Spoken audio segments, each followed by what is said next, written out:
لا حول ولا قوة إلا بالله العلي العظيم.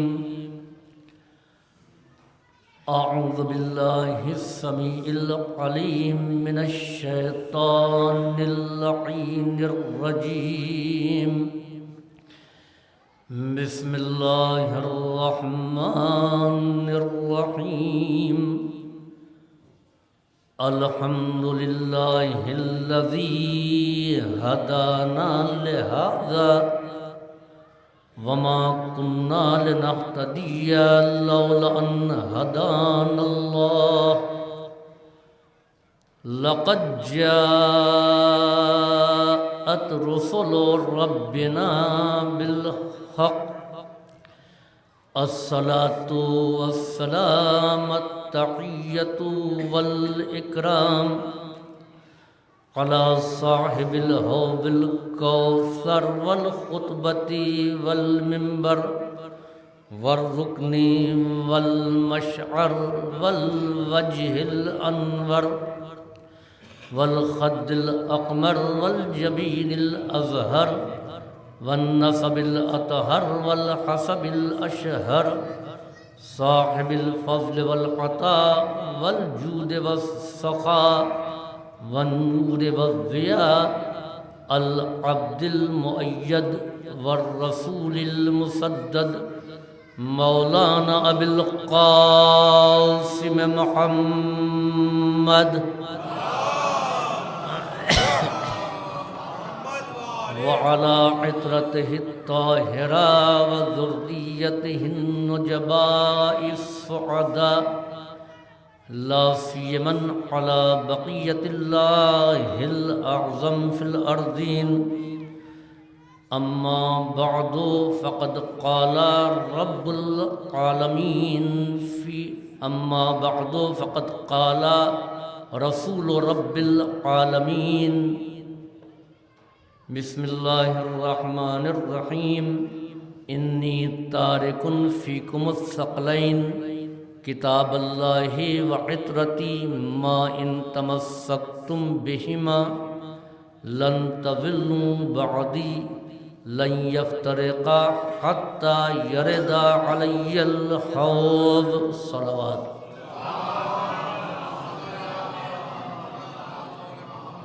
حضور سرور کائنات مفخر موجودات رحمت عالمیہ صفت آدمیہ کی یہ مشہور ترین حدیث ہے جو متفق علیہ ہے. انی تارکن فیکم الثقلین، میں تمہارے درمیان دو گراں قدر چیزوں کو چھوڑنے والا ہوں. کتاب اللہ و عطرتی، اللہ کی کتاب اور میری عطرت. ما ان تمسکتم بہما، جب تک کہ تم ان دونوں سے وابستہ رہو گے، لن تضلوا بعدی، تو ہرگز میرے بعد تم گمراہ نہیں ہوگے. لن یفترقا، یہ دونوں جدا نہیں ہوں گے. حتی یرد علی الحوض، یہاں تک کہ میرے پاس حوض کوثر پر وارد ہوں. اس حدیث پر جمہور علماء کا اتفاق ہے، لیکن ہمارے ہندوستان میں 13ویں صدی میں ایک کتاب لکھی گئی. اس کتاب کا نام تھا تحفہ اثنا عشر. اس کتاب میں جتنے بھی عقائد و نظریات اور اعمال تھے، طریقہ اہل بیت پہ سب پر اعتراض اور اشکال کیا گیا. چنانچہ یہ کتاب پورے عالم میں مشتہر ہوئی اور یہ شور مچا دیا گیا کہ اس کا جواب کسی کے پاس ممکن نہیں ہے. اسی کتاب کی 7ویں جلد میں 7ویں باب میں جو امامت کے عنوان سے ہے، اس میں 12 حدیثیں جو بنیاد امامت سمجھی جاتی ہیں، ان 12 حدیثوں پر انہوں نے اشکال کیا. حدیث غدیر، حدیث طیر، حدیث منزلت، حدیث باب، حدیث سفینہ، ان کے خیال میں صرف یہ 12 ہی حدیثیں اس بات امامت میں ہیں، جبکہ اس کے علاوہ بھی بہت سی احادیث ہیں۔ اس کے علاوہ وہ آیات جن آیات سے ہم امامت کا استدلال کرتے تھے، ان آیات کو بھی دوسروں کی طرف موڑا گیا۔ تحفے کے بہت سے جواب لکھے گئے، ہر باب کے کئی علماء نے جواب لکھے، اور کئی جلدوں پر مشتمل جواب۔ اسی دور میں جواب لکھنے والوں میں مرزا محمد کامل شہید رابع، انہوں نے نزہہ اثنا عشر لکھا۔ اس کے علاوہ بہت سے علماء جن میں غفراماب نے کئی باب کا جواب لکھا۔ جتنا اس کتاب کا جواب لکھا گیا، شاید کسی کتاب کا اتنا جواب نہیں لکھا گیا، جبکہ اس کے بارے میں مشہور یہ کیا گیا کہ یہ کتاب لاجواب ہے، اس کا جواب کسی کے لیے ممکن نہیں ہے۔ پہلی مرتبہ جب کتاب شائع ہوئی تو مصنف اور مؤلف نے اپنے نام سے نہیں شائع کی، لکھا غلام حلیم۔ دوبارہ جب یہ کتاب شائع ہوئی تو اپنے نام سے شائع کیا، شاہ عبد العزیز محدث دہلوی۔ عزیزوں، اس سے بڑھ کر کے حقانیت کا ثبوت کیا ہوگا کہ اس کتاب میں مسلسل 29 صفحات تقیہ کی رد میں مصنف نے لکھے ہیں، اور جب اس کتاب کو شائع کرتے ہیں تو اپنے نام سے نہیں۔ کیوں اپنے نام سے شائع نہیں کر رہے ہیں؟ کہ ایک بڑا طبقہ میرا مخالف ہو جاتا، اس سے مجھے جان کا خطرہ لاحق تھا، اس لیے ہم نے اصلی نام سے شائع نہیں کیا۔ ایک طرف آپ تقیہ کی رد میں 29 صفحات لکھ رہے ہیں، اور دوسری طرف تقیتاً اپنا نام بھی ظاہر نہیں کر رہے ہیں۔ صلوات بھیجیے بر محمد و آل محمد۔ جب خدا حقانیت کا جواب دیتا ہے تو اسی طریقے سے جواب دیتا ہے۔ چنانچہ اس کی جو 7ویں جلد ہے، اس جلد کے متعدد جواب لکھے گئے، ان میں سب سے شاہکار جواب جو لکھا گیا اس کا نام ہے ابقات الانوار۔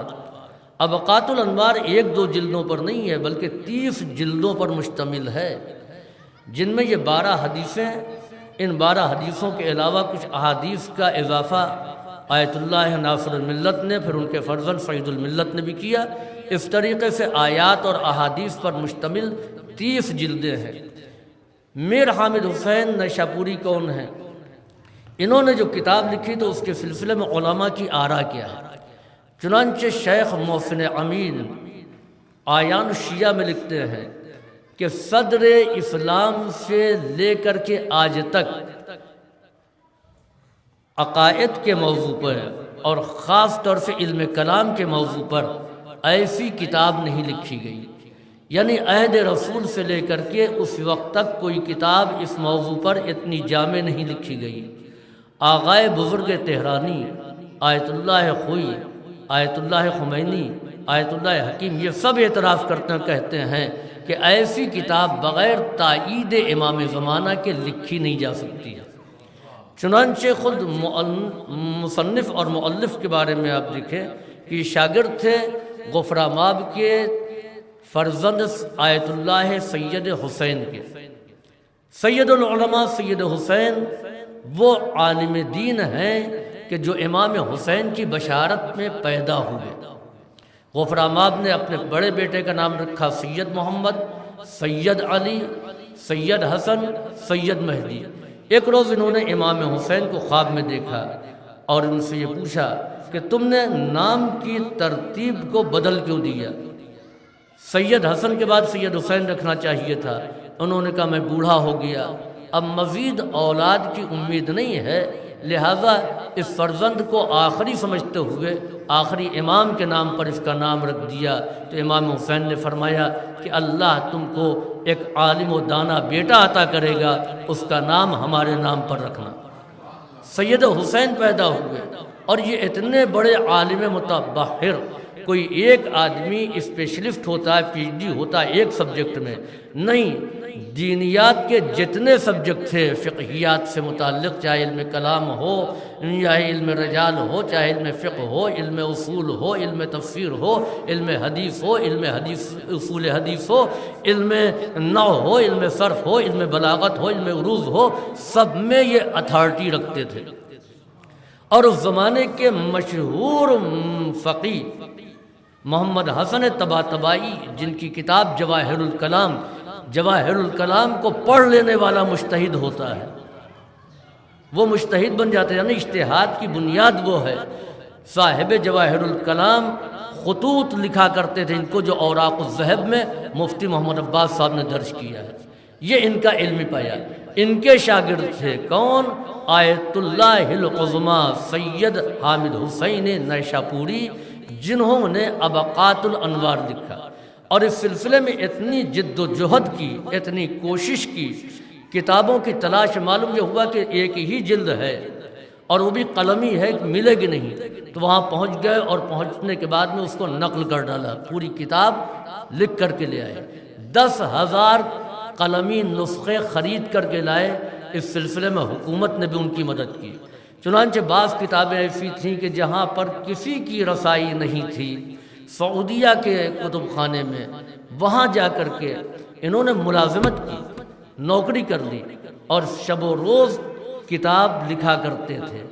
ایک عظیم ذخیرہ یہ لے کر کے وہاں سے پلٹے ہیں۔ پھر بیٹھنے کے بعد میں انہوں نے ابقات الانوار نام کی کتاب لکھی، جس میں ہر حدیث کے سلسلے میں 2 جلدیں لکھی، ایک سند کے سلسلے میں اور دوسرے استنباط، اس کی وضاحت کے سلسلے میں۔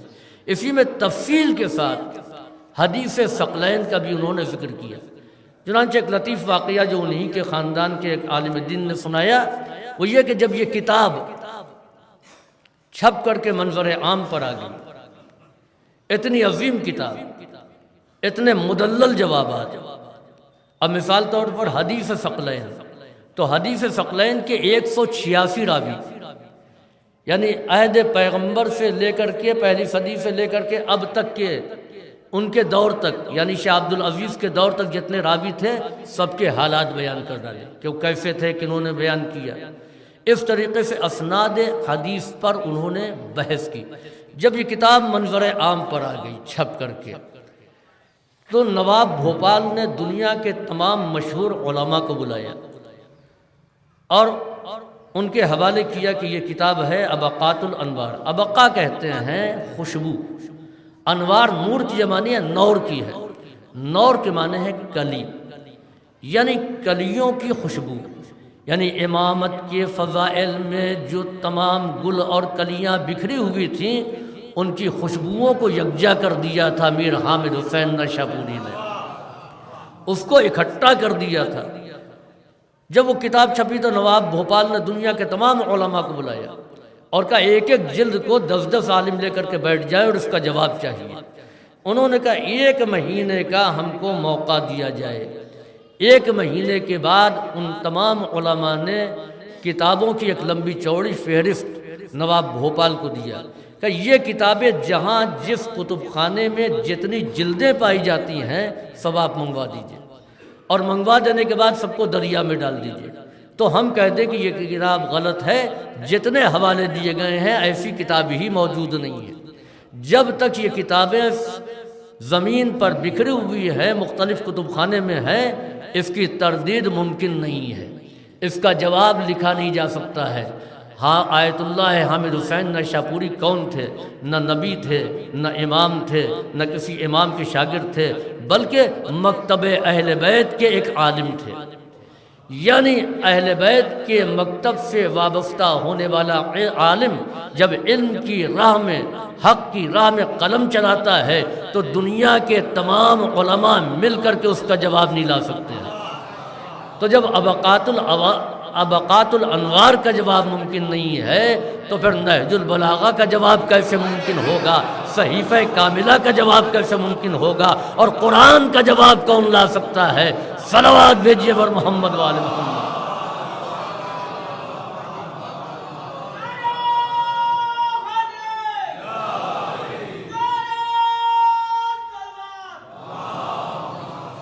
اسی میں یہ حدیث ہے کہ انی تارکن فیکم الثقلین، امام بخاری نے نہیں لکھا اپنے یہاں، اور یہ عجیب بات ہے کہ امام بخاری نے خوارج سے روایت لی ہے، امام جعفر صادق جیسی عظیم شخصیت سے روایت نہیں لی، جن کی صداقت پر پورا عالم اسلام گواہ ہے۔ امام علی نقی اور امام حسن عسکری علیہ السلام کا زمانہ پایا، لیکن ان سے بھی بہت ہی کم روایتیں لی۔ اسی سے اندازہ ہو جاتا ہے کہ ان کی کتاب کتنی صحیح ہے۔ ظاہر بات ہے کہ جہاں سے صحیح روایتیں مل سکتی تھیں ان روایتوں کو نہیں درج کیا گیا، جب صحیح روایتوں کو درج نہیں کیا گیا تو کتاب صحیح کیسے کہلائے گی؟ اس کے علاوہ احمد ابن حنبل، جن کے بارے میں ہے کہ کم سے کم 7 لاکھ حدیثوں کو جمع کیا اور ان میں سے 30,000 حدیثوں کو منتخب کیا، اور اس انتخاب میں حدیث ثقلین کو انہوں نے اپنے یہاں رکھا۔ اس کے علاوہ محمد ابن مسلم، جنہوں نے صحیح مسلم لکھا، وہ کہتے ہیں کہ پیغمبر اسلام نے آخری وقت یہ ارشاد فرمایا، اور اس کے راوی زید ابن ارقم ہے۔ ان سے حسین ابن سرمرہ اور ابو جریان نے پوچھا کہ آپ یہ بتائیے کہ غدیر میں پیغمبر اسلام نے کیا تقریر کی تھی؟ کہا پوری تقریر یاد نہیں ہے، چونکہ میں بوڑھا ہو گیا ہوں، حافظہ کمزور ہو گیا۔ اتنا معلوم ہے کہ جب پیغمبر مقام جہفہ میں پہنچے ہیں، ایک تالاب کے کنارے آپ نے قافلے کو روکا تو آخر میں فرمایا انی تارکن فیکم الثقلین احدہم الاعظم من الآخر کتاب اللہ حبل ممدود من السماء الى الارض وعطرتی ما ان تمسکتم بہما لن تضلوا بعدی۔ زید ابن ارقم سے روایت ہے صحیح مسلم میں کہ وہ کہتے ہیں کہ پیغمبر اسلام نے غدیر میں طویل خطبہ دیا اور اسی خطبے میں کہا انی تارکن، میں چھوڑنے والا ہوں، فیکم تم لوگوں کے درمیان، ثقلین، 2 گراں قدر چیزوں کو، احدہم الاعظم من الآخر، جن میں سے ایک دوسرے سے عظیم تر ہے، کتاب اللہ، اللہ کی کتاب، حبل، رسی ہے، ممدود، جو پھیلی ہوئی ہے، من السماء، آسمان سے، الی الارض، زمین کی طرف، وعطرتی، اور دوسرے میرے عطرت، ما ان تمسکتم بہما، جب تک تم ان دونوں سے وابستہ رہو گے، لن تضلوا بعدی، تو ہرگز میرے بعد گمراہ نہیں ہوگے۔ کیا کہا؟ حبل ممدود من السماء الی الارض، وہ رسی جو آسمان سے زمین کی طرف لٹکی ہوئی ہے۔ یاد رکھیں کہ 2 کلام ہیں جن کو نماز میں پڑھا جا سکتا ہے، نماز باطل نہیں ہوگی، ورنہ ہر قسم کی گفتگو نماز میں ممنوع ہے۔ ایک کلام خالق، آیت پڑھ دیجئے تو نماز باطل نہیں ہوگی۔ یہی وجہ ہے کہ اگر ظہر کی نماز میں پیش نماز بھول کر کے بالجہر زور زور سورہ حمد پڑھ رہا ہے تو اب کیسے روکیں گے؟ وہاں الحمدللہ سبحان اللہ نہیں چلے گا، کہا جائے گا لا تجہر بصلاتک، اپنی نماز کو زور سے، قرآن کی آیت ہے، اس کے پڑھ دینے سے نماز میں کوئی فرق نہیں پڑنے والا ہے۔ دوسرے یہ کہ کوئی زور زور بول رہا ہے، آپ کو یہ خاموش ہو جاؤ، نماز باطل ہو جائے گی۔ لیکن جب آپ کہیں گے کہ پروردگارا اس کو خاموش رہنے کی توفیق عطا فرما، تو اب یہ دعا ہے، خدا سے کلام ہے، اس سے نماز باطل نہیں ہوگی۔ تو دعا ہے نماز میں، اس سے نماز باطل نہیں ہوتی، کلام خالق ہے، اس سے نماز باطل نہیں ہوتی ہے۔ اب آپ دیکھیں کہ دعا کیا ہے اور قرآن کیا ہے۔ قرآن ایک کلام نازل، جب ہم قرآن پڑھتے ہیں تو اللہ کلام کرتا ہے، ہم سنتے ہیں، یہ کلام نازل ہے۔ کیوں؟ یہ بلندی سے زمین کی طرف آیا ہے۔ اور دعا کو کہا گیا کلام صاعد، اس لیے کہ جب ہم دعا مانگتے ہیں تو بندہ کلام کرتا ہے، خالق سنتا ہے۔ یعنی قرآن میں خالق کلام کر رہا ہے، بندہ سن رہا ہے، دعا میں بندہ کلام کر رہا ہے، رب کائنات سن رہا ہے۔ تو دعا ہے کلام صاعد۔ یا کیا کہا گیا کہ حبل ممدود من السماء الی الارض، وہ رسی جو آسمان سے زمین کی طرف دراز ہے، وہ وعطرتی، اور میری عطرت۔ اب لفظ عطرت جب کہا تو اس وقت حسین ابن سمرہ زید ابن ارقم سے کہتے ہیں وَمِنْ عِطْرَتِهِ أَزْوَاجِهِ وَنِسَائِهِ، کیا پیغمبر کی عطرت میں ان کی ازواج اور ان کی عورتیں داخل ہیں؟ تو انہوں نے کہا کلا ہرگز نہیں. انہوں نے کہا لما کیوں نہیں داخل ہے؟ تو جواب کیا دیا زید بن ارقم نے؟ کہا یاد رکھو اطرت سے مراد ہے جز، اور جز کبھی کل سے الگ نہیں ہو سکتا ہے. بھائی بھائی کے تعلقات خراب ہو سکتے ہیں، رشتہ ختم نہیں ہوگا. باپ بیٹے کے تعلقات خراب ہوں گے، رشتہ ختم نہیں ہوگا. لیکن زوجہ اور شوہر میں رشتہ منقطع ہو سکتا ہے. اور وہ جتنے رشتے ہیں جو زوجیت کے ذریعے سے آئے ہیں، ایک رشتہ جڑا زن و شوہر کا، تو اب زوجہ کے بھائی سے بھی رشتہ داری ہے، باپ سے بھی رشتہ داری ہے، ماں سے بھی رشتہ داری ہے، بہن سے بھی رشتہ داری ہے، چچا سے بھی رشتہ داری ہے. ایک رشتہ بہت سے رشتوں کو لے کر کے آیا. ایک صیغے سے رشتہ جڑا اور ایک ہی صیغے سے رشتہ ٹوٹا. اب یہ رشتہ تنہا نہیں ٹوٹا ہے، بہت سے رشتے ٹوٹ گئے. تو اس کے معنی یہ ہے کہ اطرت اس رشتے کو کہتے ہیں جو ٹوٹتا نہیں ہے. اس کے علاوہ ازواج کا وہ رشتہ ہے جو جڑتا بھی ہے، ٹوٹ جاتا بھی ہے. تو یہاں پیغمبر نے کہا اطرت، یعنی اطرت وہ رشتے جو پیغمبر سے کبھی جدا ہونے والے نہیں ہیں. لہذا ازواج اطرت میں شامل نہیں ہیں، ان کو اس میں شامل نہیں سمجھا جائے گا. اور چنانچہ بعض مفسرین نے یہ کہا کہ دیکھیے آئے تطہیر پیغمبر کی گھر کی طہارت کا اعلان ہے، اور کیا گھر میں ازواج نہیں رہتے؟ ازواج کا گھر میں اتنا حق ہے، اس کو گھر والی کہا جاتا ہے. بیٹی کو نہیں کہتے ہیں، بہن کو نہیں کہتے ہیں، گھر والی. تو کیا اہل بیت میں ازواج شامل ہیں یا نہیں ہیں؟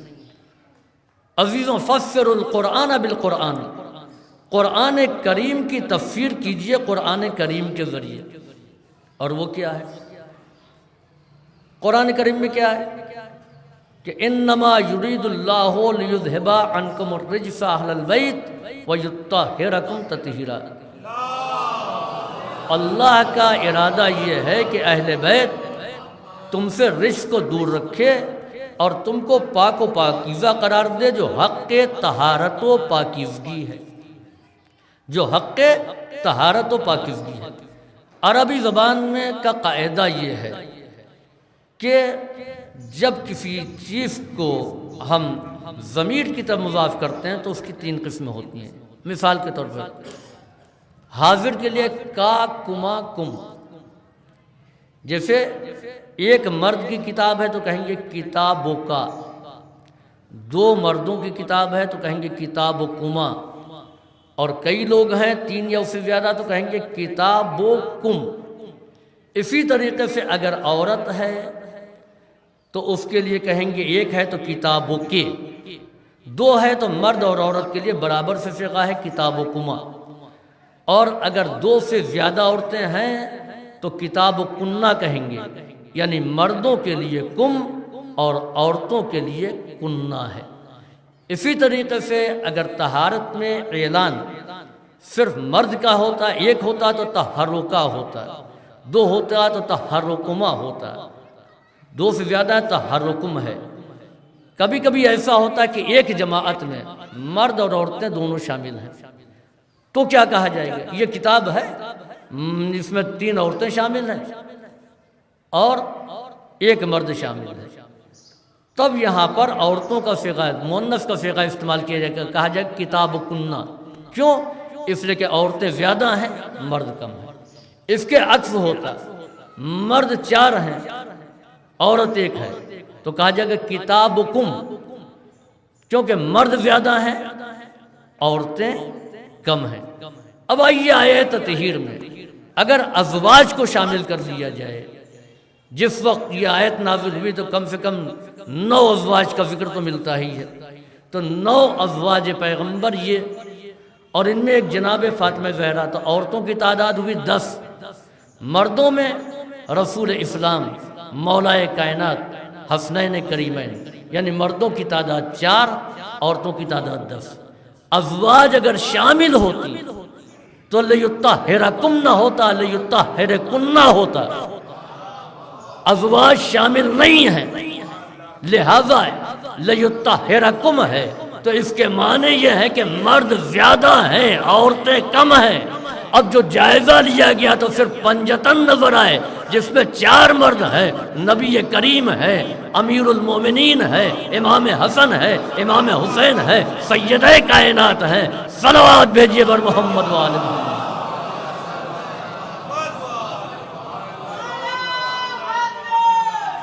اب سمجھ میں آ گیا کہ عطرت سے مراد کیا ہے؟ وعطرتی ما ان تمسکتم بہما لن تضلوا بعدی، جب تک تم ان دونوں سے وابستہ رہو گے تو لن تضلوا بعدی، تو ہرگز میرے بعد گمراہ نہیں ہو، ہرگز میرے بعد تم گمراہ نہیں ہوگے۔ کیا کہا؟ جب تک تم ان سے وابستہ ہوگے، ما ان تمسکتم، جب تک ان سے وابستہ ہوگے۔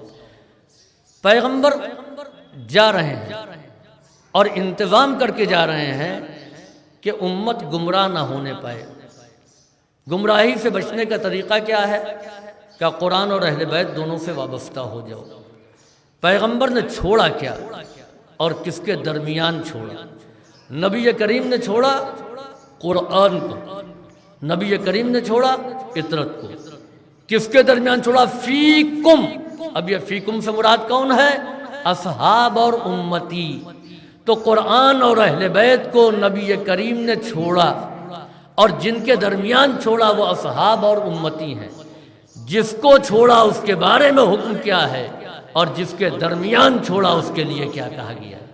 جس کو چھوڑا ہے اس کے بارے میں حکم یہ ہے کہ تم کو ہدایت کرنا ہے، تم کو رہنمائی کرنا ہے۔ جس کے درمیان چھوڑا ان کو حکم یہ ہے کہ تم ان سے وابستہ رہو۔ تو وابستہ رہنے کا حکم اصحاب و امت کو دیا گیا ہے، اہل بیت کو نہیں دیا گیا۔ اب اس کی روشنی میں کسی صحابی کو اہل بیت سے بیعت کا مطالبے کا حق نہیں ہے، اس لیے کہ تمسک کا حکم اہل بیت کو نہیں دیا گیا ہے، اصحاب کو دیا گیا ہے۔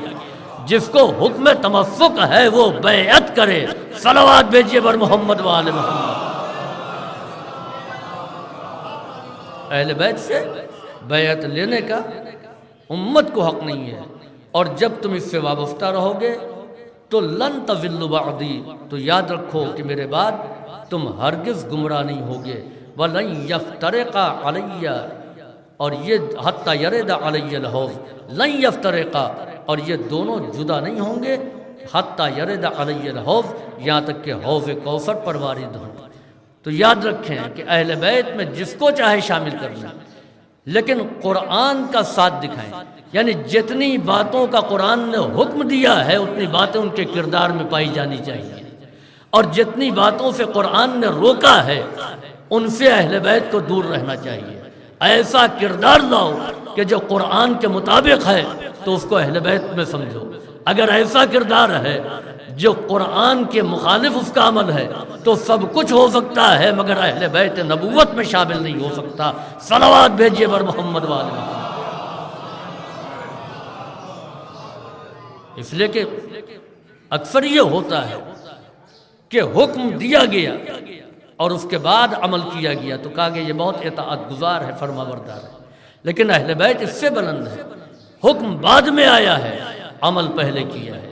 یعنی یہ وہ صاحبان سیرت ہیں کہ قرآن کو الگ رکھ دیا جائے، ان کے کردار کو مرتب کر دیا جائے تو قرآن بنے گا۔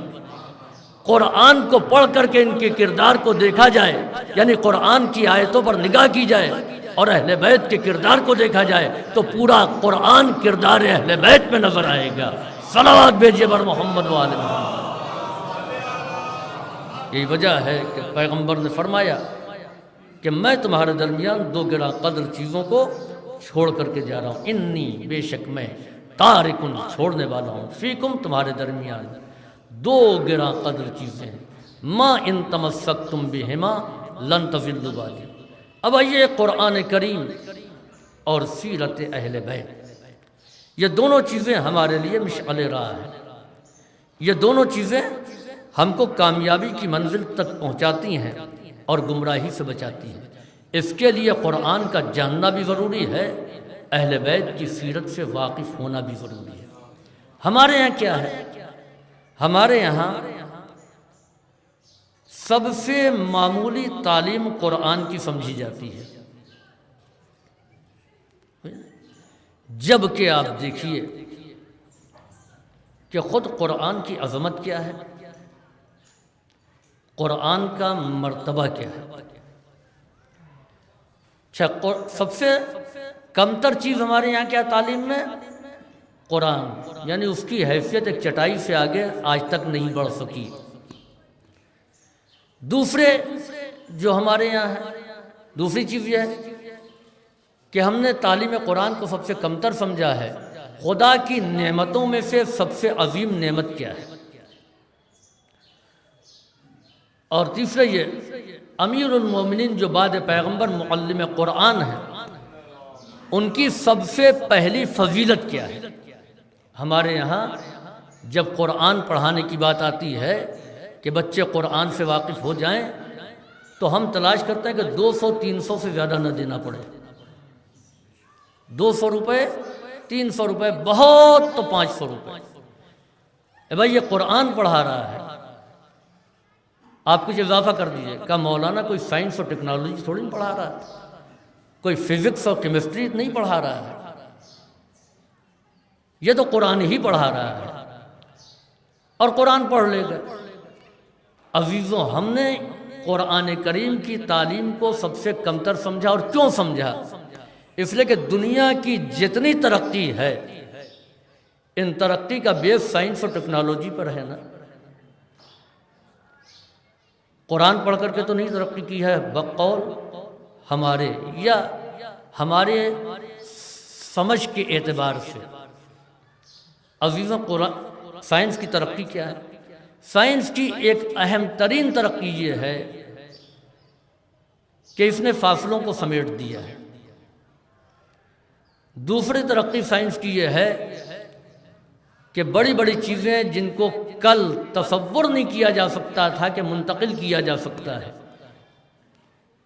آج سائنس نے اس کو بہت آسان بنا دیا۔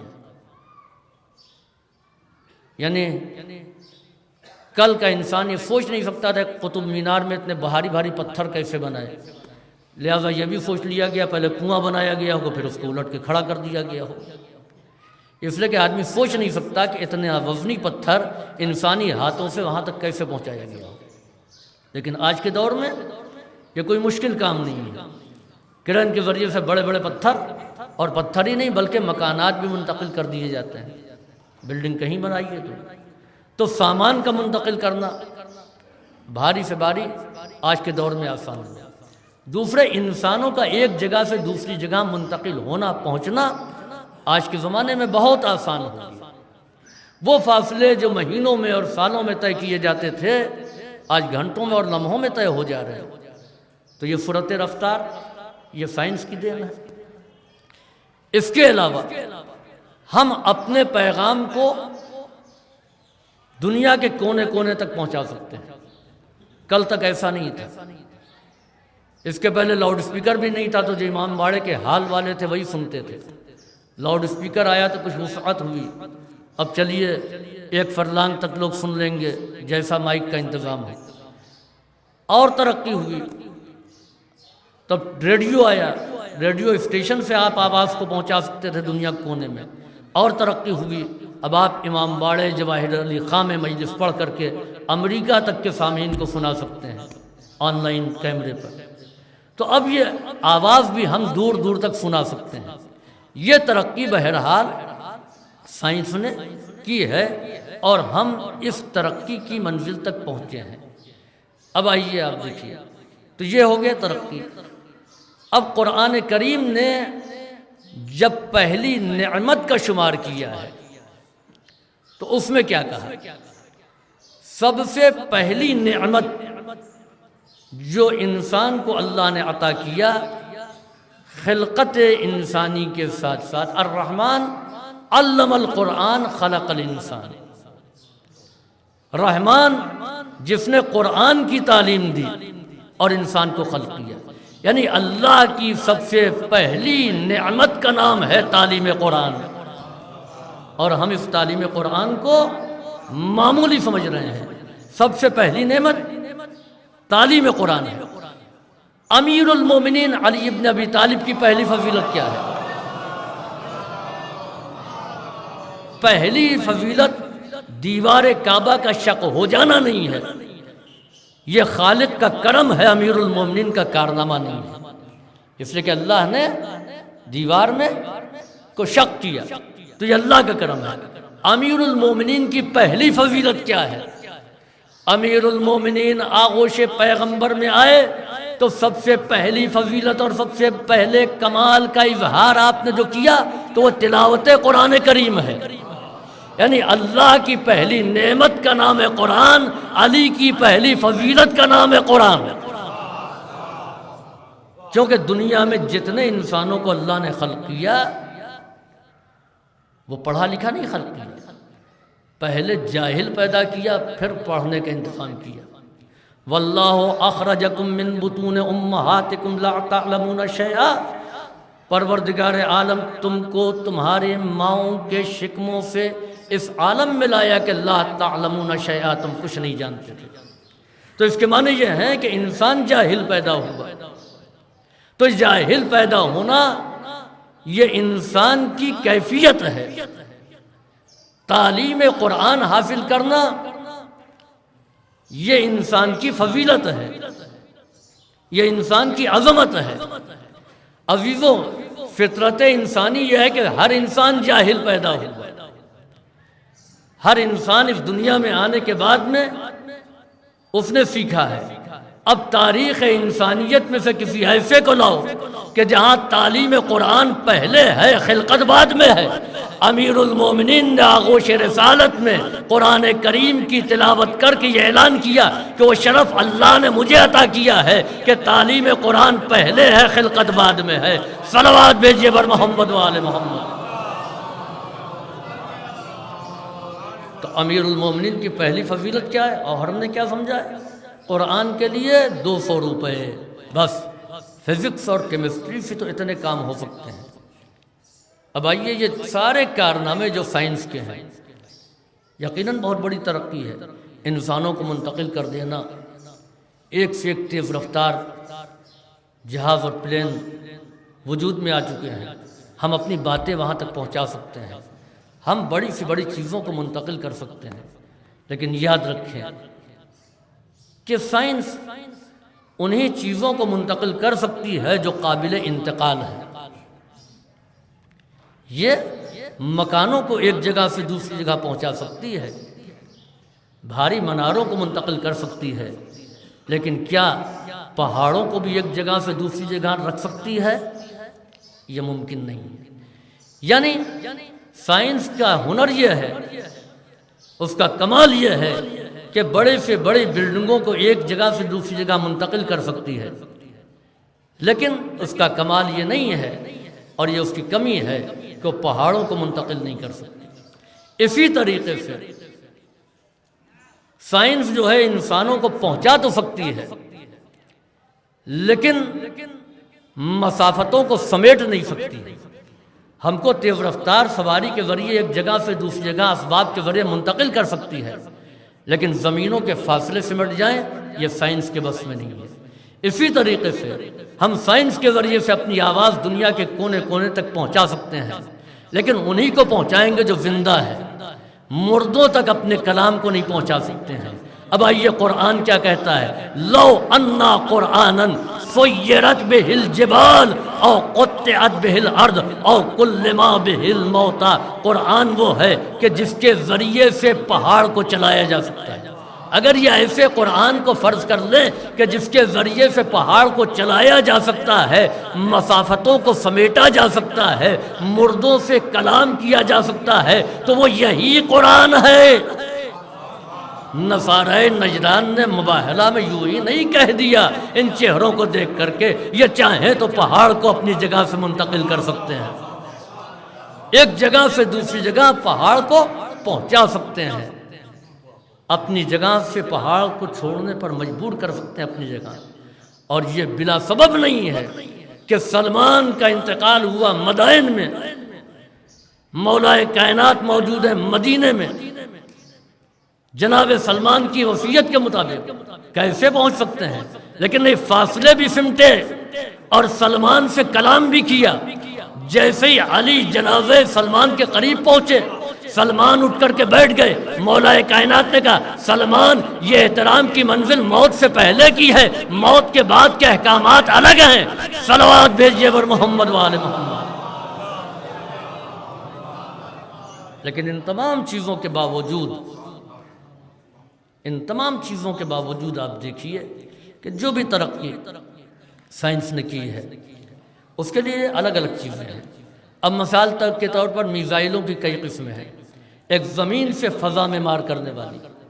اب زمین والی سے آپ فضا سے نہیں مار کر سکتے، نہیں، زمین سے فضا میں مار کرنے والی. ایک ایئر ٹو ایئر، فضا سے فضا میں مار کرنے والی. ایک میزائل وہ ہے کہ جو فضا سے زمین میں مار کرنے والی، یعنی طاقت ہے لیکن ہر چیز کا استعمال کے لیے جگہ معین ہے. لیکن اس کے باوجود آج تک یہ طاقت اور قوت نہیں پیدا ہو سکی کہ نظام شمسی میں سے کسی کو پلٹایا جا سکے یا کسی کو ہٹایا جا سکے. یہ کرشمہ نہیں کر سکا، لیکن یہ کرشمہ قرآن اور معلم قرآن کا ہے. یہ کرشمہ قرآن اور وارث قرآن کا ہے کہ زمین پر رہتے ہوئے آفتاب کو پلٹا کے دکھا دیا، چاند کی طرف اشارہ کر کے اس کو 2 حصوں میں تقسیم کر کے دکھا دیا. صلوات بھیجیے بر محمد وآل محمد. تو قرآن کے اندر بھی وہ تمام چیزیں ہیں، لیکن الفاظ قرآن میں یہ اثر نہیں ہے، یہ علم قرآن میں اثر ہے. الفاظ قرآن ہونا اور ہے، علم قرآن کا مالک ہونا اور ہے. پیغمبر اسلام نے ان لوگوں کے سہارے نہیں چھوڑا کہ جنہوں نے الفاظ قرآن کو یاد کر لیا تھا، ان لوگوں کے سہارے چھوڑا جو علم قرآن کے وارث تھے. یہی وجہ ہے کہ اگر ہم قرآن کو حفظ کر لیتے ہیں حافظ کہلاتے ہیں. کوئی آدمی ہے عالم احتضار میں ہے کہ سورہ یاسین پڑھ دیجئے، سورہ یاسین پڑھا دم نکل گیا. یعنی اتنا ہی کام ہم نے قرآن کے ذریعے سے لیا کہ دم آسانی سے نکل گیا. یہ حافظ قرآن. لیکن جو محافظ قرآن ہوتا ہے جب وہ علم قرآن کے ساتھ قرآن کا استعمال کرتا ہے تو مردے اٹھ کر کے کلام کرتے ہیں. تو یاد رکھیں کہ پیغمبر نے قرآن کو حافظ قرآن کے حوالے نہیں کیا، محافظ قرآن کے حوالے کیا ہے. اس لیے کہ حافظ وہ ہے کہ جس کے ذہن سے قرآن مٹ سکتا ہے. حافظ وہ ہے کہ جس کے ذہن سے جو قرآن فراموش ہو سکتا ہے، یاد ہے بھول گئے. لیکن محافظ قرآن وہ ہے کہ زندگی میں قرآن کا ساتھ چھوٹنا کیسا، اگر سر نو کے نیزہ پر ہوگا تب بھی قرآن سے جدا نہیں ہوگا. تبھی تو پیغمبر نے فرمایا لن یفترقا حتی یرد علی الحوض. یہ دونوں ہرگز جدا نہیں ہوں گے یہاں تک کہ حوض کوثر پر ہمارے پاس وارد ہوں گے. تو اہل بیت میں جس کو چاہیے شامل کر لیجئے، مگر قرآن اور اہل بیت دونوں کے کردار میں کہیں سے تضاد نہ ہے، فرق نہیں ہے. قرآن کیا کہہ رہا ہے؟ اب آپ دیکھیں کہ ازواج پیغمبر کے لیے یا نساء النبی قرنا فی بیوتکن، اے نبی کی ازواج تم سب اپنے گھروں میں رہو. اور جہاں آیت تطہیر ہے وہاں اہل بیوت نہیں اہل بیت ہے، اس لیے کہ ہر زوجہ کے لیے ایک حجرہ تھا، ایک گھر تھا. تو ان کے لیے قرآن نے کہا بیوت، اور جہاں آیت تطہیر نازل کی وہاں کہا بیت. تو اس کے معنی یہ کہ بیوت والیاں اور ہیں، بیت والے اور ہیں. ان دونوں میں فرق ہے. اب قرآن حکم دے رہا ہے اے نبی کی عورتوں اپنے گھروں میں رہو. تو ازواج نبی کا فریضہ یہ ہے کہ گھروں میں رہیں. اب اگر کوئی زوجہ گھر سے باہر نکلتی ہے تو اس کے معنی یہ ہے کہ قرآن کے مطابق اس کا عمل نہیں ہے، اور جب قرآن کے مطابق عمل نہیں ہے تو اہل بیت میں شامل نہیں ہے. اس لیے کہ قرآن اور اہل بیت جدا نہیں ہوتے ہیں. صلوات بھیجیے بر محمد وآل محمد. یہیں پر آ کر کے ایک بات میں اور عرض کرتا چلوں اور پھر اس کے بعد میں آ جاؤں حاصل کلام پر کہ پیغمبر نے فرمایا لن تضلوا بعدی. علماء موجود ہیں عربی زبان میں لا کے ذریعے بھی نگیٹو لاتے ہیں، ماں کے ذریعے بھی، لیسا کے ذریعے بھی، اور لن کے ذریعے بھی. لیکن لن کے ذریعے جب لاتے ہیں تاکید تو منع کرتے ہیں نگیٹو، تو اس میں تاکید ہوتی ہے یعنی ہرگز ایسا نہیں ہوگا. فیوچر میں، مستقبل میں لن تضلوا بعدی، ہرگز میرے بعد گمراہ نہیں ہوگے. یہ پیغمبر کہہ رہے ہیں اگر وابستہ ہو گئے تو ہرگز میرے بعد گمراہ نہیں ہوگے. یہ حدیث پیغمبر ہے. تو اب اس کا نتیجہ کیا نکلتا ہے کہ اگر وابستہ نہیں ہوئے تو گمراہ ہو جائیں گے. ایک بات تو یہ ہوئی وابستہ ہوئے تو ہرگز گمراہ نہیں ہوں گے، اور وابستہ ہو گئے وابستہ نہیں ہوئے تو گمراہ ہو جائیں گے. اچھا گمراہ ہیں تو کیا وابستہ ہیں؟ اس لیے کہ وابستہ ہوتے تو گمراہ نہیں ہوتے. اب آئیے بہت سی چیزیں ہیں. مؤذن کی اذان سن کر کے بستر پر لیٹے رہنا یہ ہدایت ہے گمراہی ہے؟ یہ ماہ رمضان میں روزے کا مذاق اڑاتے ہوئے چائے پینا ٹھیک ہے، تمہارے اوپر شرعی عذر ہوگا تو جا کر کے اپنے گھر میں چائے بنا کر پی لو، عظمت ماہ رمضان کا احترام کرو. نہیں چوراہے پہ پیئیں گے، مذاق قانون اسلام. تو یہ روزہ نہ رکھنا بغیر عذر کے ہدایت ہے یا گمراہی ہے؟ ماں باپ کا کہنا نہ ماننا، جواب دینا تڑک کر کے، یہ ہدایت ہے گمراہی ہے؟ کہیے یہی سب ہدایت ہے. نماز سے غافل ہونا، نماز ہو رہی ہے گپ شپ ہو رہا ہے. مؤذن کے ابھی فضائل میں پڑھوں گا تو باتیں آئیں گی. عزیزوں یہ ہدایت ہے گمراہی؟ یہ تمام چیزیں اگر ہدایت ہیں تو گمراہی کسے کہتے ہیں؟ اور اگر یہ گمراہ ہے تو یہ ایک بات طے ہے کہ ہم اہل بیت سے وابستہ نہیں ہیں، نہ قرآن سے وابستہ ہے، کیونکہ پیغمبر کہہ رہے ہیں کہ جو ان سے وابستہ ہوگا وہ ہرگز گمراہ نہیں ہوگا. گمراہی کے ساتھ وابستہ ہے تو یا کہیے کہ حدیث پیغمبر غلط ہے یا ہم غلط ہیں. تو اس کے معنی یہ ہیں کہ جب گانا سنیے، جب تک نامحرموں کو دیکھیے، جب تک گناہ کی طرف جائیے تو سمجھ لیجئے کہ نہ ہم قرآن سے وابستہ ہیں نہ اہل بیت سے وابستہ ہیں. صلوات بھیجیے بر محمد والے. عزیزوں آج کی مجلس اور یہ فرش ایک مرد مومن حاجی زائر، اور یہ خصوصیت کہ وہ آذان دیتے تھے. آذان کا شوق کیسے دیتے تھے اس سے مطلب نہیں ہے، آذان کا شوق. آپ اندازہ لگائیے کہ جس کو ہم بالکل معمولی سمجھتے ہیں اس آذان کی عظمت کیا ہے. جناب بلال اسلام لائے اور اسلام کے سلسلے میں بڑی اذیتیں جھیلی، لیکن ہمیشہ عہد کہتے رہے. ہم سمجھتے ہیں کہ اذان دینا کوئی بہت معمولی کام ہے. نہیں، بہت معمولی کام نہیں ہے، بہت عظیم کام ہے. معصومین نے دیا ہے. چنانچہ جناب بلال جو غلام تھے لوگوں کی خدمت کیا کرتے تھے. نبی کریم نے ان کو مدینے کا مؤذن بنایا، جس پر عرب کے بڑے بڑے شیوخ کو اعتراض تھا، کیونکہ اسلام وہ لوگ بھی لے آئے جو کل تک بلال کو ستاتے بھی تھے. اچھا غلام تھے تو ہوتا کیا تھا؟ ہر آدمی بلال یہاں آؤ دوڑے ہوئے چلے گئے، بلال یہاں آؤ دوڑے ہوئے چلے گئے، بلال یہاں آؤ دوڑے ہوئے چلے گئے. یعنی سب بلال کو اپنی آواز پر نچا رہے تھے، بلا رہے تھے، اور بلال کا کام تھا ان کی آواز پر لبیک کہنا. اب پیغمبر نے ایک ایسا منصب دیا کہ ادھر بلال نے کہا اللہ اکبر، کا گھر چھوڑو دوڑو بلال کی آواز پر.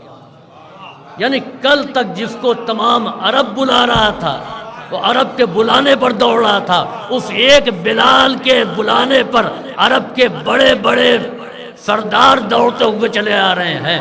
صلوات بھیجیے بر محمد والے محمد. یہ سنا دید عجم کو، اور یہ بات ناگوار گزرتی تھی. یا رسول اللہ، ان کی تو شین قاف بھی نہیں درست ہے. اللہ نیتوں کو دیکھتا ہے. اشہد انا کہتے ہیں. پیغمبر نے کہا کہ بلال کی سین اللہ کے نزدیک شین ہے. سین و بلال عند اللہ شین.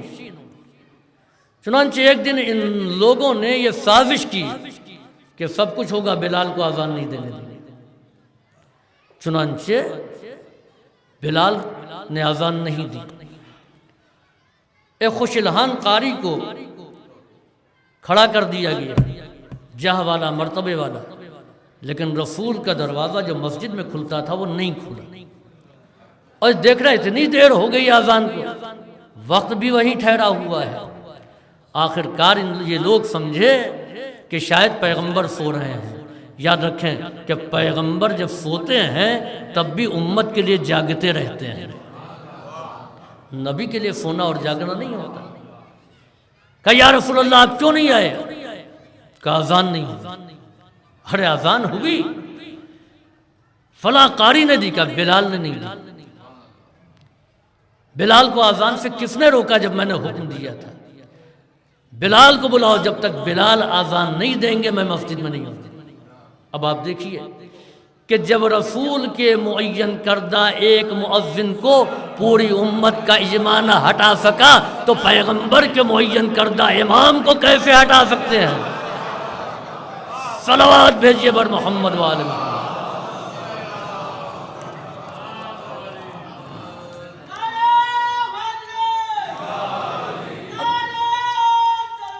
اب دیکھیں قرآن کیا کہہ رہا ہے کہ سب سے اچھی آواز کیا ہے؟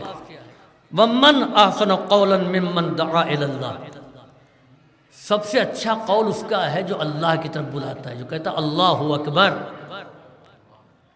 جو کہتا اشہد اللہ الہ الا اللہ، جو کہتا اشہد ان محمد رسول اللہ، بہترین قول اس کا ہے۔ چنانچہ پیغمبر اسلام فرماتے ہیں کہ اللہم اغفر للمؤذنین، پروردگارہ آذان دینے والوں کی مغفرت فرما، جو لوگ آذان دیتے ہیں حق کی راہ میں ان کی مغفرت فرما۔ چنانچہ روایت میں ہے کہ ثلاثۃ یعصمہم اللہ من عذاب القبر الشہید والمؤذن والموتى لیلۃ الجمعہ اور یوم الجمعہ، تین مرنے والے ایسے ہیں کہ جن کو اللہ عذاب قبر سے محفوظ رکھتا ہے۔ ان میں سے کون؟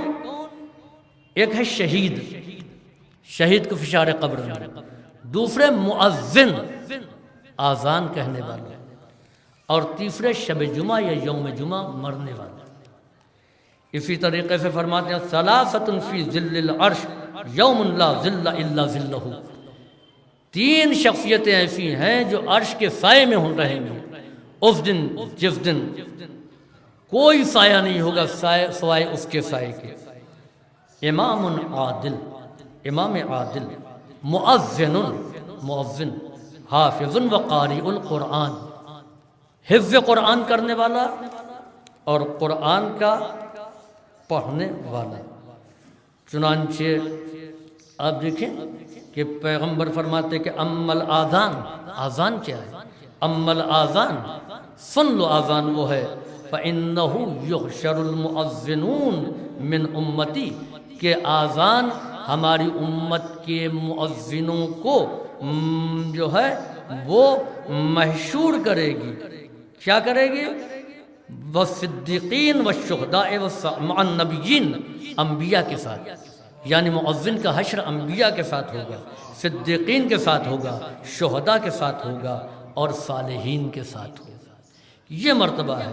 اور چنانچہ امام زین العابدین علیہ السلام فرماتے ہیں کہ جہاں آپ نے تمام حقوق بیان کیے ہیں وہاں کہا دیکھو آذان دینے والے کا ایک حق ہے، اما حق المؤذن ان تعلم انہ مذکر ربک، دیکھو مؤذن کا حق یہ ہے کہ تم یہ جان لو کہ وہ تمہارے رب کو یاد دلانے والا ہے۔ ہم مصروف ہے بازار میں، ہم مصروف ہے کام میں، اس نے اللہ اکبر کہا تو کتنے ایسے ہوتے ہیں کہ کام چھوڑ کر کے رب کی بارگاہ میں آتے ہیں۔ تو مؤذن ہے جو ذکر پروردگار کو یاد کرا رہا ہے۔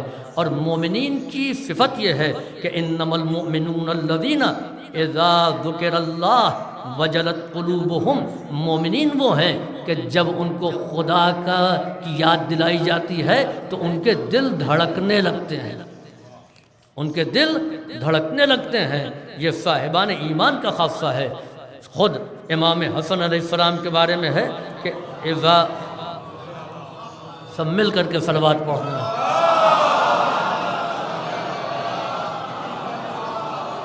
کان الحسن بن علی اذا سمع المؤذن تغیر وجہہ وصفر لونہ، جب امام حسن علیہ السلام مؤذن کی آواز کو سنتے تھے تو آپ کے چہرہ متغیر ہو جاتا تھا اور رنگ زرد پڑ جاتا تھا۔ لوگوں نے کہا مولا یہ کیا کیفیت آپ پر طاری ہو رہی ہے؟ کہا دیکھو پروردگار نے مؤذن کے ذریعے بلایا ہے، اب مجھے نہیں معلوم کہ وہ ہمارے عمل کو قبول کرے گا یا نہیں کرے گا۔ امام زین العابدین علیہ السلام جب وضو کے لیے پانی چہرے پر ڈالتے تھے یا پانی ہاتھ میں لیتے تھے تو آپ کے چہرے کا رنگ زرد پڑ جاتا تھا۔ کیوں؟ اس لیے کہ بارگاہ پروردگار میں حاضر ہونا ہے۔ تو یہ کام کس کا تھا؟ یہ کام مؤذن کا تھا۔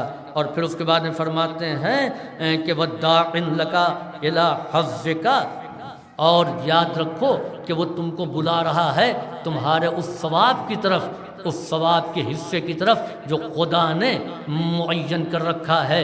یعنی بستر چھوڑو، اللہ کی بارگاہ میں آؤ اور اس ثواب کو حاصل کرو جو ثواب تمہارے لیے معین ہے۔ اس ثواب کی یاد دہانی کون کرا رہا ہے؟ مؤذن کرا رہا ہے۔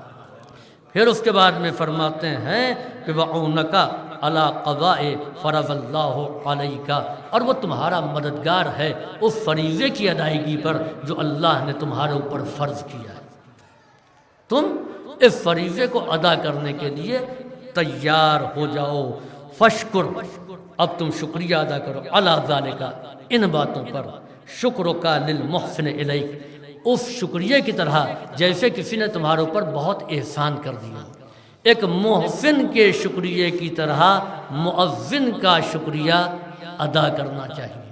عزیزوں یاد رکھیں آذان کی عظمت، چنانچہ صحیفہ سجادیہ کی شرح لکھی ہے، شارح صحیفہ سجادیہ سید تھے، ان سے جب بھی کہا جاتا تھا کہ ہم آپ کے ساتھ زیارت میں چلیں گے تو وہ کہتے تھے کہ شرط یہ ہے کہ میرے علاوہ کوئی دوسرا اذان نہیں کہے گا۔ ہم جس کو ایک معمولی فریضہ سمجھ رہے ہیں یہ اتنا اہم ہے کہ اتنا بڑا عالم، اور وہ کہتا ہے کہ ہم اس شرط پر چلیں گے کہ ہم کو اذان کہنے دیا جائے، میں ہی اذان کہوں گا۔ ہم یہ سمجھتے ہیں کہ غریب آدمی کا کام ہے، فلاں صاحب مسجد کے مؤذن ہیں، نہیں، ہر چاہنے والے کو، ہر صاحب ایمان کو مؤذن ہونا چاہیے، اس کو آذان کی کلمہ، اور پھر اچھی طریقے سے، یہ نہیں کہ کہیں فتح ہے تو آپ رفع پڑھ رہے ہیں اور کہیں پر جو ہے تفخیم ہے آپ ترقیم کر رہے ہیں، کہیں پر لام کو اتنا کھینچ دے رہے ہیں کہ وہ کچھ کے کچھ ہو جا رہا ہے، نہیں، کہیں پہ ہو کے اتنا کھینچ دے رہے ہیں کہ واو بن جا رہی ہے، نہیں، اس کو سیکھیے اور سیکھ کر کے آذان دیجیے۔ یہ شرف سب کو حاصل کرنا چاہیے۔ یہ ہر ایک کو، یعنی ہر پریشانی کے وقت کہا کہ آذان کہو۔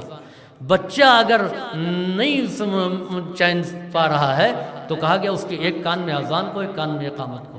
جہاں پر جن کا خطرہ ہے وہاں کہا گیا کہ آذان کو۔ تو یہ تمام مواقع ہیں جہاں پر آذان دینے کی تاکید کی گئی ہے۔ چنانچہ ایک واقعہ ہے جو 1328 ہجری کا ہے۔ مشہد کے ایک مؤذن تھے، مشہد کے علاقے کے ایک گاؤں کے ایک مؤذن تھے جن کا نام میر بابا تبریزی تھا۔ ان کو آذان کا بہت شوق تھا۔ صبح صبح اٹھ گئے، انتظار کرتے رہتے تھے گھنٹوں کے آذان کا وقت آ جائے تو ہم آذان کہیں۔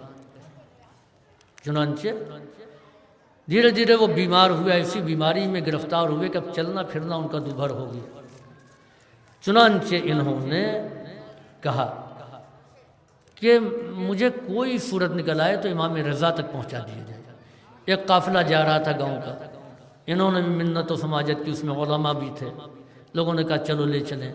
اب جائیں کیسے؟ تو ایک بیل گاڑی رکھی گئی اور اس بیل گاڑی میں ان کو لٹا دیا گیا، لٹا کر کے لے آیا گیا۔ انہوں نے ایک چادر زری سے باندھی اور ایک چادر اپنے گلے میں باندھی اور مولا سے فریاد کرنے لگے، میں چل نہیں سکتا، میں آذان نہیں کہہ سکتا۔ مولا اتنا کر دیا کہ میں اس دنیا سے رخصت ہوں تو آذان کہتے ہوئے، یہ نہیں کہ میں زندہ رہوں اور آذان کہنے سے محروم رہوں۔ چنانچہ انہوں نے خواب میں دیکھا کہ ایک نورانی بزرگ آئے ہوئے ہیں، تشریف لائے ہوئے ہیں، اور وہ ان سے کہہ رہے ہیں کہ میر بابا اٹھو اور آذان کہو، اٹھو آذان کہو۔ وہ خواب ہی میں اٹھے اور نصف شب سے زیادہ کا وقت تھا اور وہیں پر زور زور کا پوری طاقت سے آذان کہو۔ یہ تو بول بھی نہیں پاتے تھے ٹھیک سے، چل نہیں پاتے تھے، کھڑے ہو گئے اور پوری طاقت سے آذان کہنے لگے، پوری طاقت سے آذان کہنے لگے۔ چنانچہ اس مجمع میں بہت سے لوگ تھے، چلانے لگے، ارے بھائی یہ آذان کا وقت ہے، کوئی 2 بجے رات میں آذان دے، کیا کر رہے ہو، یہ آذان کا وقت نہیں ہوا۔ لیکن یہ انہوں نے کسی کے نہیں سنا، آذان کہنے لگے۔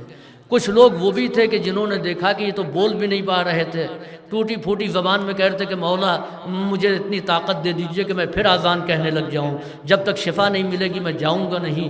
یہ تو کھڑے بھی نہیں ہو پاتے تھے، یہ کھڑے ہو کر کے اس بلند آواز سے آذان کہہ رہے ہیں، ضرور ان کو امام نے شفا دی ہے۔ اب لوگ ان کو چومنے لگے، جلدی سے آذان تمام کیا اور وہاں سے نکلے۔ عزیزوں یاد رکھیں کہ آذان یہ ایسا شرف ہے کہ اگر انسان صدق دل سے امام سے دعا کرتا ہے تو امام اس کیفیت تک پلٹا دیتے ہیں۔ صلوات بھیجیے بر محمد وآل محمد۔ آذان ایک نغمہ آسمانی ہے جو ہمارے خوابیدہ ذہنوں کو بیدار کرتی ہے۔ عزیزوں یاد رکھیں کہ اس کا اثر کتنا ہے۔ چنانچہ مطرف ابن مغیرہ اس نے حاکم شام سے کہا کہ دیکھو جو تم چاہتے تھے تم کو مل گیا، یعنی کیا، تم کو حکومت مل گئی، تم کو طاقت مل گئی، اب تم بنی ہاشم کے ساتھ اچھا برتاؤ کرو، ان کو مت ستاؤ۔ چنانچہ مطرف ابن مغیرہ کہتا ہے کہ حاکم شام نے کہا سنو، مجھے سب سے زیادہ اگر کسی چیز سے تکلیف ہے تو وہ ایک عمل سے ہے، اور وہ یہ ہے کہ پیغمبر چلے گئے، اس کے بعد بنی تیم نے خلافت پر قبضہ کر لیا، وہ بھی چلے گئے، بنی عدی آ گئے 10 برس تک قابض رہے، وہ بھی چلے گئے، پھر ہمارے خاندان کے پاس حکومت آئی، وہ بھی امت کے ہاتھوں مارے گئے، لیکن سب اپنے اقتدار اور اعمال کے ساتھ دفن ہو گئے، ان کا کوئی نام لینے والا نہیں۔ مجھے بھی ظاہری خلافت مل چکی ہے، رسول کا وارث فلو کر چکا ہے، لیکن دیکھو آج بھی کس کی حکومت کا اعلان ہو رہا ہے۔ مؤذن جب کہتا اشہد ان محمد رسول اللہ تو یہ بنی ہاشم کی حکومت کا اعلان ہو رہا ہے۔ ہم جہاں تھے وہی رہ گئے، یعنی ظاہری اقتدار پر قبضہ پا لینا اور ہے، ملکوتی حکومت کا مالک ہو جانا اور ہے۔ یہ آذان آج بھی اقتدار آل محمد کا اعلان کر رہی ہے، اور یہی نہیں ہے، معصومین علیہ السلام نے ہمیشہ مؤذن معین کیا۔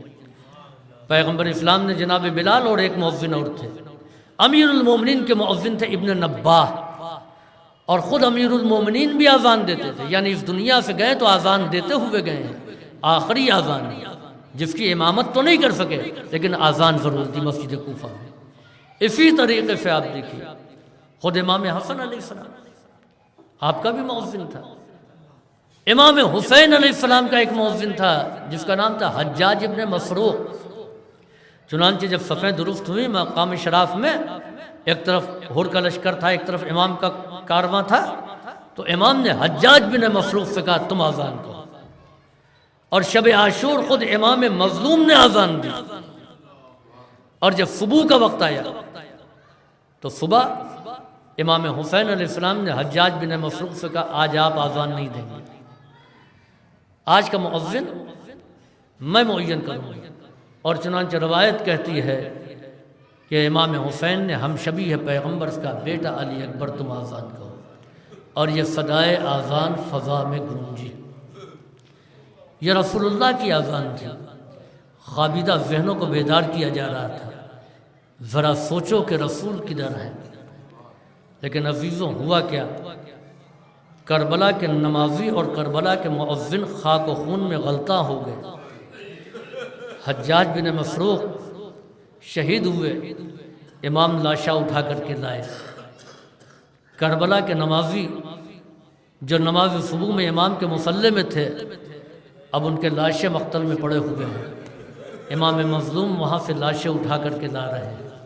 اور عزیزوں یہی نہیں بلکہ نماز ظہر میں امام حسین علیہ السلام نے پھر ایک آذان کہی، اور اس کے بعد میں نماز ظہر کی صف مرتب ہو گئی۔ زہیر اور سعید نے امام کی نماز کی حفاظت کی۔ یہ ایسی نماز تھی کہ ایک طرف نمازیوں پر تیر برسائے جا رہے ہیں۔ آج جب ہماری مساجد میں دھماکے ہوتے ہیں تو ہم کو تعجب نہیں ہوتا، اس لیے کہ ہم اس نماز کو دیکھ رہے ہیں کہ جہاں فرزند رسول امامت کر رہا تھا اور نمازیوں پر تیر برسایا جا رہا تھا، سعید اور زہیر تیر کو سینوں پر روک رہے تھے۔ امام نے نماز کو تمام کیا، ایک طرف سعید زمین پر گرے، دوسری طرف زہیر نے آواز دی مولا سلام آخر قبول ہو۔ ارباب ازا، یہ نماز ظہر تھی لیکن نماز عصر کی آذان نہیں ہوئی۔ امام مظلوم نے مصلی نہیں بچھایا بلکہ نماز عصر اس انداز میں امام نے پڑھا کہ نہ باقاعدہ رکوع تھا نہ باقاعدہ قیام تھا۔ قیام کبھی رکابوں پر کھڑے ہو کر کے کیا، رکوع کبھی گھوڑے پر جھک کر کے کیا، سجدہ تہے خنجر امام نے ادا کیا۔ لیکن ہاں اتنا ضرور ہے، اس نماز سے پہلے امام ایک مؤذن کا لاشا اٹھا کر کے لائے۔ کس طریقے سے اٹھا کے لائے کہ پہلے نیزے کی انی کو سینے سے نکالا، اس کے بعد لاشا اٹھایا۔ کس انداز میں اٹھایا؟ راوی کہتا ہے کہ امام مظلوم علی اکبر کے لاشے پر جھک گئے اور دونوں بغل سے ہاتھ دے دیا، ہاتھ پیٹھ کے نیچے لے گئے اور پھر علی اکبر کو رفتہ رفتہ کھڑا کرنے لگے۔ ہونا تو یہ چاہیے تھا کہ پیسر ساتھ دو غلاموں کو حکم دیتا کہ دشمنی اپنی طرف ہے، حسین رسول اللہ کے نواسے ہیں، ان کے بیٹے کا لاشا ہے، جاؤ تم مدد کر کے خیمے تک پہنچا کر کے چلے آنا۔ ایسا نہیں ہوا، امام مظلوم نے لاشے کو اٹھایا، بیٹے کے قد کو اپنے قد کے برابر کیا، زخمی سینے کو اپنے سینے سے لگا لیا، متصل کر لیا۔ اب اس انداز میں کہ علی اکبر کا دونوں ہاتھ امام کی پیٹھ پر آیا، علی اکبر کا سر امام کے کندھے پر آیا۔ اب حسین چلے تو چلا نہ گیا، تھک کر کے بیٹھ گئے۔ بنی ہاشم کے بچوں آؤ، مؤذن کربلا کا لاشا ہے۔ اٹھائے نہیں اٹھ رہا ہے، یہ تو مؤذن کا لاشا تھا، لیکن ہاں کربلا کے امام کا لاشا کس انداز میں کہ شمر نے سر و تن میں جدائی کی، سر کو نو کے نیزہ پر نصب کر دیا۔ منادی ندا دے رہا ہے قد قتل الحسین، حسین قتل کر دیے گئے۔ ارباب ازا، تاریخ کی ایک عظیم ترین آذان اور ہے کہ جب جناب زینب کے ہاتھوں میں رسمان ظلم بندھی ہوئی تھی، سر پر ردائیں نہیں تھی، امام سجاد ہتھکڑیوں اور بیڑیوں میں جکڑے ہوئے تھے، اور یزید اس وقت اپنے آبا و اجداد کے قصیدے پڑھ رہا تھا۔ امام منبر پر گئے اور جانے کے بعد میں اپنا تعارف کراتے ہیں، پہچانو میں کون ہوں، میں زمزم کا فرزند ہوں، میں صفا کا فرزند ہوں، میں خلیل کا فرزند ہوں، میں رسول اللہ کا بیٹا ہوں، میں اس کا بیٹا ہوں جس کو تڑپا تڑپا کر کے پیاسا ذبح کیا گیا ہے، میں اس امام کربلا کا بیٹا ہوں کہ جس کو سجدے کے عالم میں قتل کر دیا گیا، میں اس مؤذن کربلا کا بھائی ہوں کہ جس کے سینے میں نیزہ مارا گیا۔ اب یزید گھبرا گیا، ایک ہنگامہ برپا ہو گیا۔ مؤذن سے کہتا ہے اے آذان دو، مؤذن جیسے ہی اللہ اکبر کہتا ہے امام اللہ اکبر کہتے ہیں، مؤذن جیسے ہی کہتا اشہد اللہ الہ الا اللہ، امام اللہ کی وحدانیت کی گواہی دیتے ہیں۔ جیسے ہی مؤذن کہتا اشہد ان محمد رسول اللہ، اے مؤذن رک جا، اے یزید سن لے، یہ بتا کہ رسول اللہ تیرے جد تھے یا ہمارے جد تھے؟ اے یزید یہ بتا، اگر رسول آ جائے تو تیرے ساتھ تخت میں بیٹھیں گے یا ہم حافیروں کے ساتھ رہیں گے؟ جب میرے جد کا نام آذانوں پر ہے تو یہ بتا کہ ہمارے اوپر ظلم یہ کیوں کیا، ہمارے اوپر ستم یہ کیوں اٹھایا؟ فَيَعْلَمُ الَّذِينَ ظَلَمُوا أَيَّ مُنْقَلِبٍ يَنْقَلِبُونَ أَلَا لَعْنَةُ اللَّهِ عَلَى الْقَوْمِ الظَّالِمِينَ ربنا تقبل منا انك انت السميع العليم اللهم افعل بنا ما انت اهله ولا تفعل بنا ما نحن اهله بجاہ محمد وآلہ الطاہرین۔ اب حضرت سے التماس ہے کہ ایک مرتبہ سورہ الحمد اور سورہ توحید کی تلاوت کر کے مرحوم محمد شاکر ابن محمد قاسم مرحوم کے نام پڑھ کے ایصال فرمائیں۔